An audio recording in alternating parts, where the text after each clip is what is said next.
Your neighborhood Spider-Man's first season swung his way onto Disney Plus earlier this year. With so much setup for the second season, we are here to crawl through what we think could happen in season 2. Everyone grab your web shooters. Harry Osborn is shown heavily in season 1. After learning that Peter is Spider-Man from the get-go, and even working with him, there are hints of where their story could go. Harry and his father Norman have always had a rough relationship in many versions of the comics. Much of Harry's eventual hatred of Peter and Spider-Man stems from jealousy. It is shown that Norman values strength and power over everything, so when he meets and works with Peter, he is immediately enamored with him, taking an immense amount of pride in him. This could be where the cracks start to form with Harry in season 2, leading him to take on more than he can handle to impress Norman. We see a little piece of the Venom symbiote at the end of the season. This could be the quick fix for Harry to gain that power that will give him his father's admiration. Since we are talking about the Osborns, Norman has a much different role in this show than in previous incarnations. Taking the Tony Stark role that we have seen in the MCU, Norman is presented as a twisted and darker mentor figure. This will make his eventual turn to evil much more impactful for Peter. If you know Spider-Man, you know the Green Goblin and his origins, which we get hints at throughout the season. From the way he twists the "With great power comes great responsibility" into "With great power comes great respect," as well as seeing the Goblin Glider, we know where this will be heading in season 2. How exactly Norman will get his powers can be interpreted in a few different ways. We have seen him get a sample of Peter's blood, and while he lost it, could he use the data he got from that to synthesize his version of the Goblin Serum? There is also a possibility that because Norman is shown as a darker version of Tony Stark, he could develop a suit of armor that mimics a Goblin suit, turning himself into a darker version of Iron Man. Well, it's not a competition, but yes, I'd say I'm up there. Osborn doesn't work alone. There are a few minor characters who work at Oscorp who could also come into play next season, including Dr. Bentley Whitman. Whitman becomes the minor villain, the Wizard in the comics. He is not the only hidden super character. Amadeus Cho is one of Peter's interns who turns himself into a totally awesome Hulk. This is a version of a Hulk that is much weaker but is entirely in control. We know by the finale he has gotten himself a job at Oscorp, so developing a Hulk-like serum is not out of the question. In typical Norman Osborn fashion, he has many enemies. One of the most iconic is Doc Ock. How can I help you this evening? We don't see too much of him in season 1, however, we get a good picture of his character and eventual mechanical limb extensions. After Norman puts Octavius in prison for his illegal weapon sales, we understand that Norman used Octavius and his genius to build the foundation of Oscorp, only to throw him away once the company got big enough. This deep-seated hatred for Norman is a cornerstone of the character, but how that ties to Peter has yet to be seen. That specific rivalry will have to be built more in season 2. Octavius's deranged nature could force him to take drastic measures to get revenge on Norman, and perhaps even Harry could be involved. This would get at Norman as well as bring out the rivalry between Peter and Octavius. Harry would also have yet another reason to want to gain more power, which could lead to his villainous arc.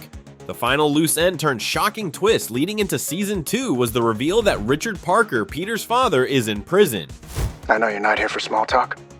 Let's get down to brass tacks. Peter's parents are rarely used in the Spider-Man world. However, this has happened before. We have seen them be more critical in Andrew Garfield's The Amazing Spider-Man franchise and have a few comic book runs dedicated to them. All that being said, having Richard in prison is very important for the character, explaining why Peter lives with Aunt May and giving Peter another layer of depth in his backstory. The burning question is, why is Richard in prison? What information we do know is that Mary Parker, Peter's mother, died years ago. After her death, Richard committed an unknown crime that would land him in jail. Knowing Richard is usually a scientist in the comics, could he have committed a crime while trying to save Mary? Perhaps she had an illness, one that couldn't be cured without Richard taking drastic measures. This would give Peter a different perspective on criminals and crime. As we see in the show, Peter shows immense compassion when it comes to people who are down on their luck and who may do dumb things because of it. It stands to reason that he learned this compassion from his father, who was in a similar situation. Richard Parker's story could also answer the question of how Peter and Doc Ock Ock become rivals. Doc Ock and Richard are both in prison, and it seems that Doc Ock may be in solitary confinement. The two scientists meeting in prison and forming a bond could add a layer of complexity to the traditional Doc Ock story. Perhaps Richard and Doc Ock work together to escape so that Peter can finally have his father back. Or maybe Richard is the one who tries to stop Octavius from escaping, showing where Peter gets his courage from. How they weave Richard into the story is uncharted territory that we are all excited to see play out. So,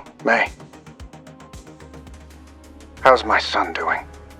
The finale of Season 1 gave us a lot to unpack. One that may have been a shocking twist is Nico, who is thought to be Peter's quirky best friend and appears to have some sort of witch-like powers. Her last scene shows her summoning the ghost of her mother through a necklace she had been wearing the whole season. This should be a bit of a shock for those who know her comic book origins. Nico is part of a different comic book run called The Runaway, which was adapted into a live-action show in 2017 on Hulu. For those unfamiliar, The Runaways is about a group of 5 kids who realize that their parents are all magical supervillains and decide to run away together. That is the origin of Nico in the comics, and it could tell us what her future could be in this show. Don't look now, Nico, but I think you might actually have a flair for big business after all. I think I'm gonna be sick. From what we learned, we know that Nico lives with a foster family with a number of siblings that we never actually see. However, there is no mention of any other runaways this season. This could mean that they have changed her origin, which makes sense as to why she seems relieved when she sees her mother in her last scene.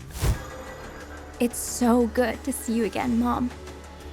Seeing that her parents are super villains in the comics, Nico could have been tricked by them, unaware of the origins of her magical powers. This could lead to a confrontation in Season 2, which could maybe even lead to a team up between Nico and Spider-Man. It could even go darker than that, as Peter tends to be best friends with people who end up turning into villains. Nico could be the next in line, being controlled by her mother, the magic, or a combination of the two. Spider-Man may have to face off against yet another friend. The writers could also take this in a much different direction. This show is not afraid to drastically change character origins, so it wouldn't be out of this world to think they could do the same with Nico. Perhaps in the show's version, Nico didn't run away but was taught by her parents. We never learn what happened to Nico's parents. Giving them a more noble ending could lead Nico to become a hero who fights alongside Spider-Man. No such luck. You are stuck with me. Lucky me. Friendly Neighborhood Spider-Man uses many of the characters we know and changes them enough to make this story unique to its predecessors. Even when looking at the origin of Peter's powers from a time loop battle with Doctor Strange, this show definitely charts its own path. The finale of Season 1 left a web of storylines and characters that Peter will have to face in Season 2 and beyond. What are you most excited to see in Season 2? Let us know in the comments. From all of us fellow webheads here at ScreenRant, thank you for watching.